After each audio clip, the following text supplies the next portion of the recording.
family. I am so happy, ecstatic to be here today. Super pumped to talk about the topic that we're going to talk about today.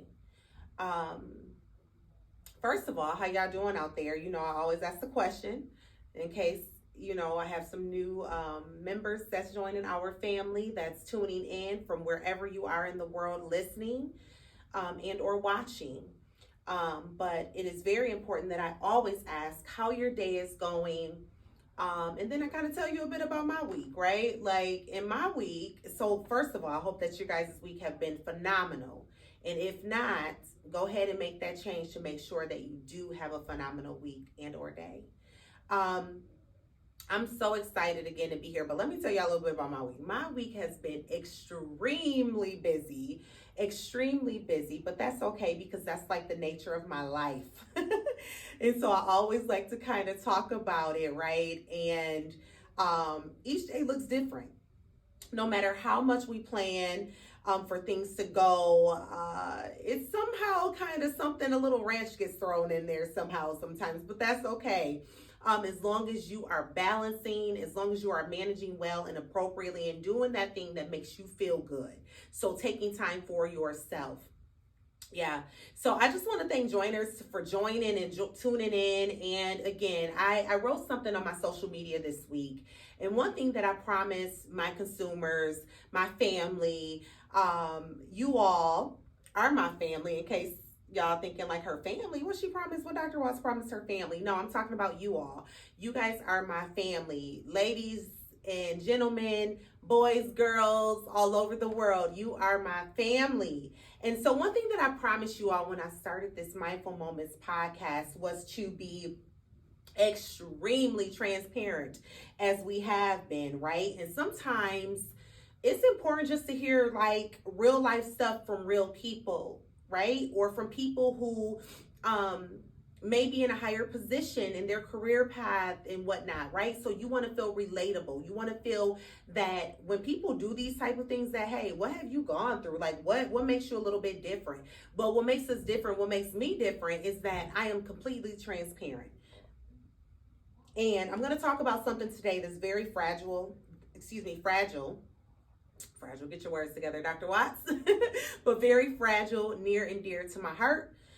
Something that I recently kind of went through.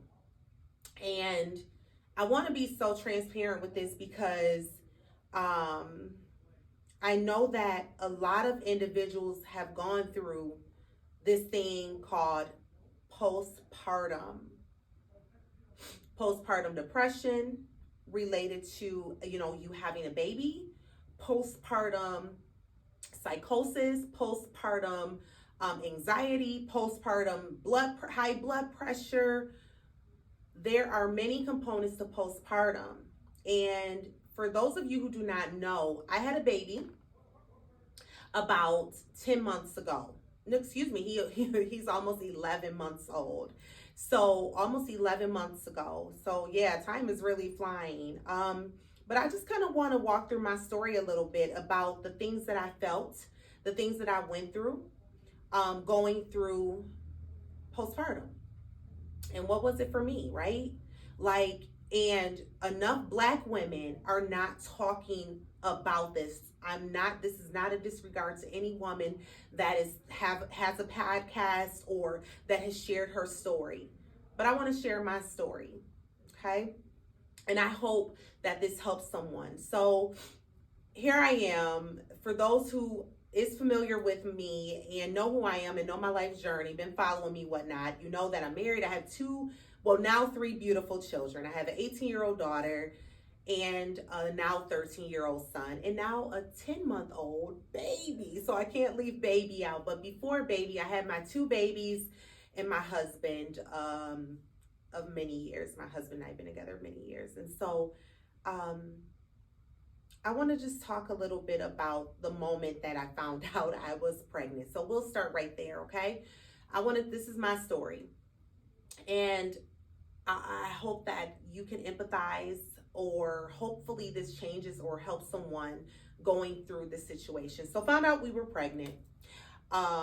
It was election day, literally, and almost a year ago. And I literally was driving in my car, and literally, I love the word literally, as you can tell, but I continued to hear the voice from the Lord, telling me that something was not right, something was off. I disregarded the voice. I ignored the voice. I didn't want to hear the voice, all of the things. And I can remember, like, okay, God, I'm not going to get no pregnancy test until I go vote, right? Because it was voting day. I had to go vote. And because of that, I went and voted. And I heard the voice again strongly in the car. Do not take another contraceptive pill. I was on the birth control pill. Oh, that's another important factor. I was on the pill for a long time. My son is 13. So up until we had this recent baby. Fast forward. I heard the voice say to me, go get a pregnancy test. Do not take another contraceptive pill. Okay. I'm blown away at that moment. But I heard it so loud that it seems like this voice was in my car. Okay. So I turned in the local store that was nearby, and I purchased a pregnancy test. I knew the clerk that was at one of the stores because I'm very social. I speak to everyone, especially in my area.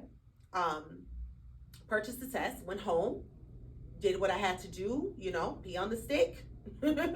And immediately it started to turn.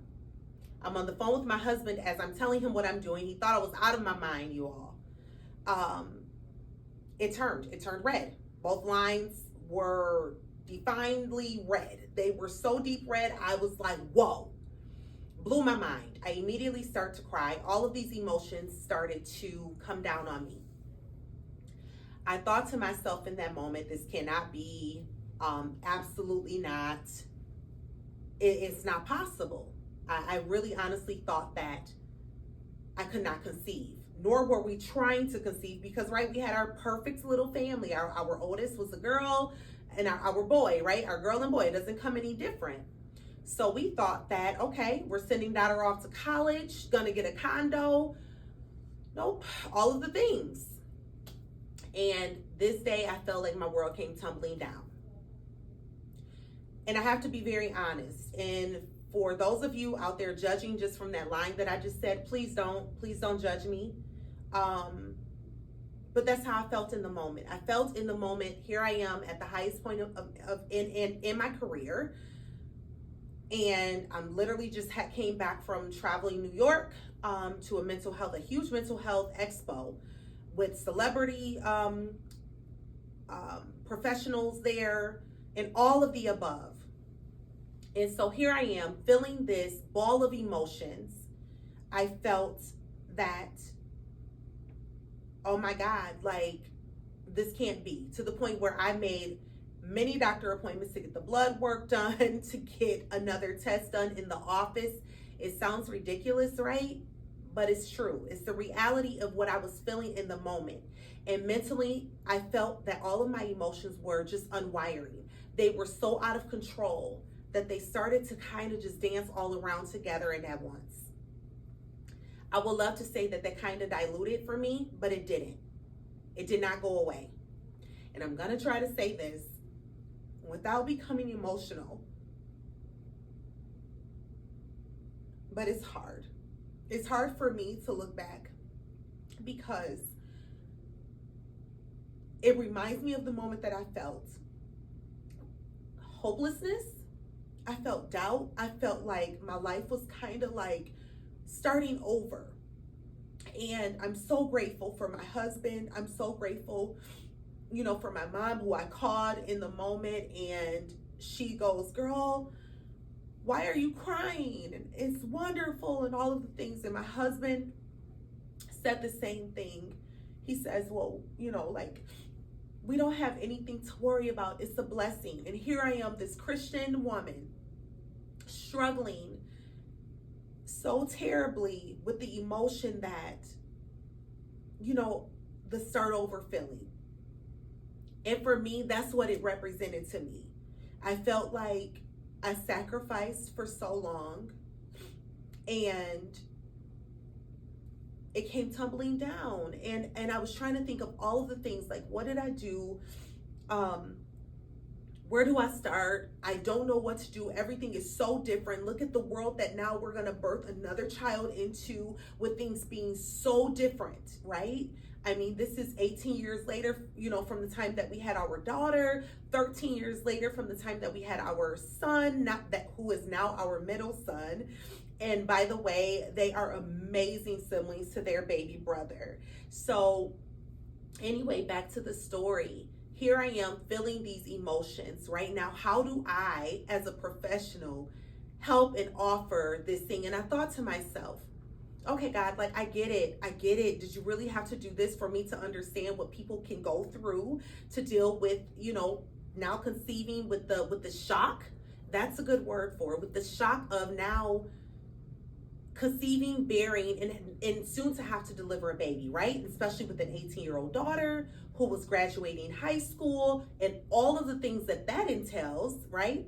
My busy life as a mental health therapist and professional, going out and traveling to do seminars and presentations and things with clients one-on-one basis. But here I am, and everything is tumbling down on me. That's how I felt. Like I said, I wish that I could say that lasted a week, a day, a month, 2 months, 3 months, 4 months, 5 months. I wish I could say that feeling went away. It didn't. For me, it didn't go away for me. The shock kind of sat with me for so long, where all I wanted to do is all that I could do.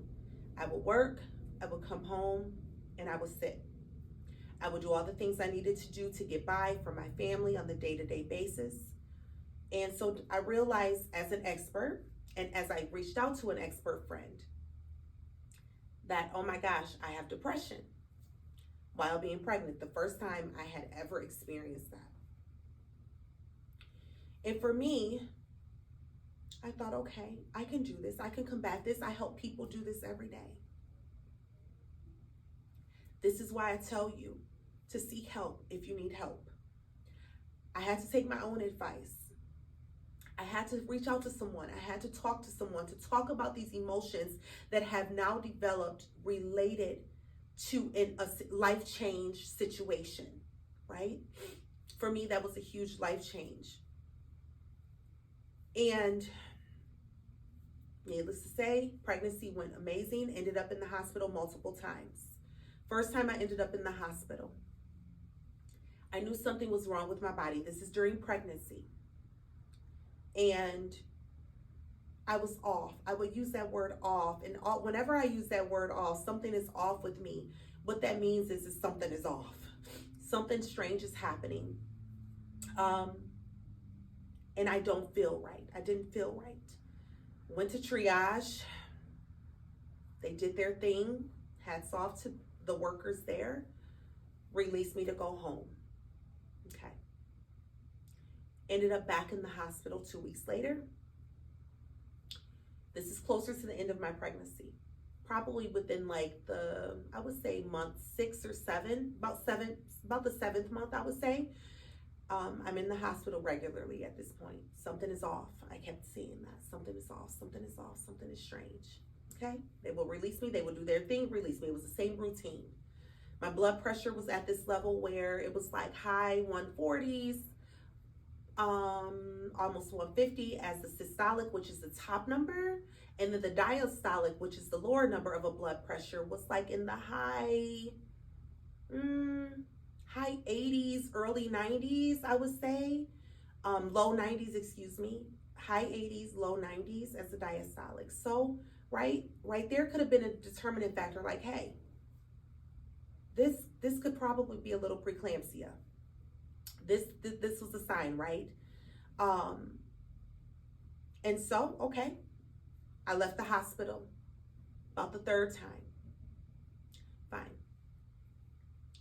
I proceeded with month 7, get all the things ready for daughter, get all of the things going. I'm in month 8 now, all of the things. Ended up back in the hospital again. Yeah, my hospital bill is very high. Very, very, very high, needless to say. but I continued to go because I knew at this point I needed to advocate for myself. Regardless of how fond I was of the physicians, no matter how fond I was of their helpers, something still was off with me. And so it was important now that I had to take things into my own hand to figure out what was going on with me. Why am I feeling the sense of being off? Why am I feeling just kind of like, honestly, like, is this baby coming or what? What's going on? Or my body is so out of whack, I didn't know. So here I am looking up all of the signs of preeclampsia.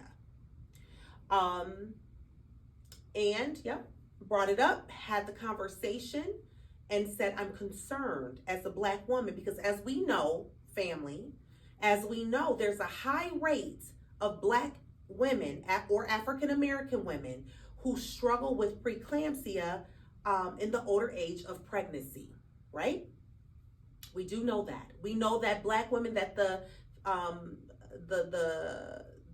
fatal rate of Black women is so highly increased and continues to increase because we don't advocate for ourselves. And sometimes Black women or African American women do not know how the proper questions to ask related to how they're feeling or what they're going through or what to expect, right? So I refused to be that woman. I refused to let a doctor define how I was feeling. I refused to do that. So I encourage you to, if you are going through that or you know someone who is pregnant and going through such symptoms, please tell them. Do not let another physician or healthcare provider define how they feel and disregard what they are saying. I would not allow it. Okay? So here we are, month 8, right? Still feeling a little off this month. But I didn't really have much time to really put to myself. I was like, you know what? Maybe this is like Braxton and Hicks setting in and things like that. Those, contractions that kind of prepare you for the real deal, right? Okay. Daughter graduated June 4th. And last summer. And needless to say, June 4th, I had no idea that I was in full-term labor the whole day. I went to dinner with my daughter, arranged it, got the family together, showed up to dinner, could not eat dinner. Well, now I know why I couldn't eat dinner. This was from morning to night. Proceeded to leave the celebration dinner. Proceeded because now it's time for my daughter's high school graduation. So here we are. We're at the stadium where they held her graduation and wasn't feeling right, sitting in the chair, had to get up a few times. Well, now I know it's because I was in labor. Well, that night we got home, could not rest. Now remember, I'm in month 8, not month 9. Had the baby 1 month early. Went into labor, that full labor, water broke that night. My water broke that night. In that moment, I was terrified. I was terrified because I felt that, oh my God, my baby, something is wrong with the baby. Because he wasn't supposed to be here month 8, right? Typically, I've never had an experience where I've gone into labor, preterm labor, with any of my other 2 children. So here I am thinking to myself, what have I done? So now I'm blaming myself. So now here goes all of those emotions again. They came back, where they kind of, dissolved. Month 7, I think I said. And month 6, about month 6, they started to dissolve. Those initial emotions that I felt earlier on of pregnancy, becoming pregnant, all of the things associated with it. I'm just being honest. But then they came back month 8, and here I am blaming myself. So here's blame. Here's blame where I'm like, oh my God, I was selfish. Oh my God. And now I'm devastated because I thought my baby had passed away. I thought he had passed away inside of me. And in that moment, my world came crumbling down. I was scared. I was fearful. and I was beyond sorry. Got to the hospital. The doctor who was to deliver my baby actually was on assignment that night at the hospital. Delivered the baby in an emergent situation. Baby's heart rate started to drop, so they had to perform an emergency C-section. Here I am again, terrified. What's gonna happen? Is the baby gonna make it? And they're telling me the whole time that the baby has to go to the NICU. Baby went to the NICU. Sorry, doctor delivered the baby. Baby went to the NICU, didn't stay because God told me he wasn't gonna be there longer than 2 weeks. He wasn't there longer than 2 weeks. I repented, I apologized, and all the things. After that, I continued going. I continued going from home to hospital, hospital to home, home to hospital, hospital to home. And I can really remember falling to my knees and saying, God, please, what am I gonna do without my baby? And in that moment, I felt that God heard me, he honored it, but he didn't warn me for what was ahead of me. I still needed to be strong. Following that, I ended up in the hospital being hospitalized after being discharged from the hospital, but now being hospitalized for my blood pressure had went up to the high hundreds, the top number at this point, almost 200, with the low number almost meeting it where it was. Didn't know what was going on with me. Terrified. Needless to say, I found out that I had postpartum, developed some other elements or components of postpartum. People, family. Postpartum is more than just postpartum depression. There's postpartum high blood pressure. And that is exactly what I was faced with. That's what I had to deal with for several months.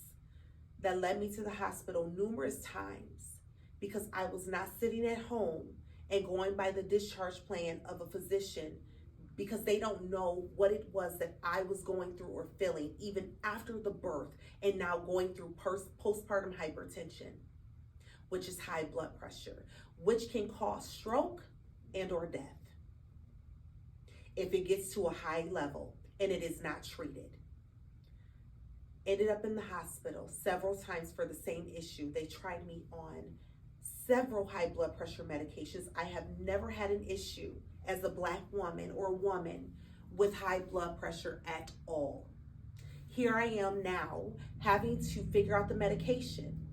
I'm taking the medication, but because my body was trying to re-regulate and come to a baseline after several weeks of dealing with postpartum hypertension, the medication now was fighting against my body trying to re-regulate. So now my blood pressure is going higher than it even initially started and or dropping lower to the low 90s over the low like 60s. So now I have double digits instead of triple digits that I'm dealing with, right? So it went from extreme hypertension to hypotension. So that's from high blood pressure to low blood pressure. This is all related to postpartum delivery, postpartum difficulties after the delivery of my baby, okay? That wasn't enough. So because of that, I now am dealing with this high anxiety related to the health issues that have occurred because of after the delivery, the high stress delivery of the baby, of carrying the baby without the proper things happening for me in between time. So that's postpartum hypertension, postpartum anxiety / stress. Okay, so where are you in the middle of this, Dr. Watts? Where are you now? There I was trying to pick up the pieces, trying to calm myself, do all the coping mechanisms that I know to do, that I had to figure out what to do and be stronger than I was before. leaning and depending on close friends and family to pray me, my husband, who has been a rock star beyond explanation, to support me, our now newborn baby, our college student, and our teen who's in middle school, 8th grade, right? And here I am in limbo, just trying to figure out, where do I go from here? Where do I fit in? Who am I? Where am I? And I remembered something that I did, and it was this. It was my book. And I had to redirect myself. I had to look in the mirror and literally see and say, what do I see when I look at myself? Continuously, to bring myself out of this dark space that I struggled and was in for so long. But the root cause was all the pregnancy that stimulated from one thing to another.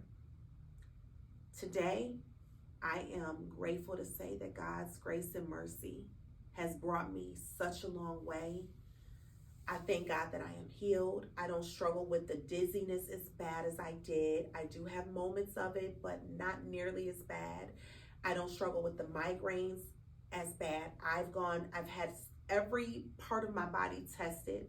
I've gone for stress tests. I've gone for heart issues. I had to wear a monitor after baby, a heart monitor. I even had a consultation because some things came back for me that read high, that it looks like I had cancer that had set in my body. So I am continuing to trust God for better results. And I'm in connection with an oncologist, which is a cancer doctor, to help those results and what they see. And hopefully when I go back, and I know that it will be, that my lab, that those results will go back to a good baseline. But needless to say, some of those postpartum things kind of lingered with me. And am I able to cope better? Yes, Dr. Watts is in a much better place. I am in a much better place, and all glory is to God for where I am today. I encourage you to continue to trust in God, confide in your husband, your spouse, a close friend, family member, an expert, but never, never, never stop advocating for you, because you know you best. You know you best, okay? And you deserve the proper treatment. You deserve to be heard, and you deserve to have that beautiful baby. May I add, my baby is such a bundle of joy. I would never trade him for anything in the world. We are so happy and pleased to have our little Mavi as part of our team and our family. Oh my God, we were missing him. That's exactly what it is. God just sprinkled a little bit of something extra on us and said, you know what? Y'all need this extra baby because you did it right the first 2 times. And it's just a sprinkle of dust that we need to complete our family.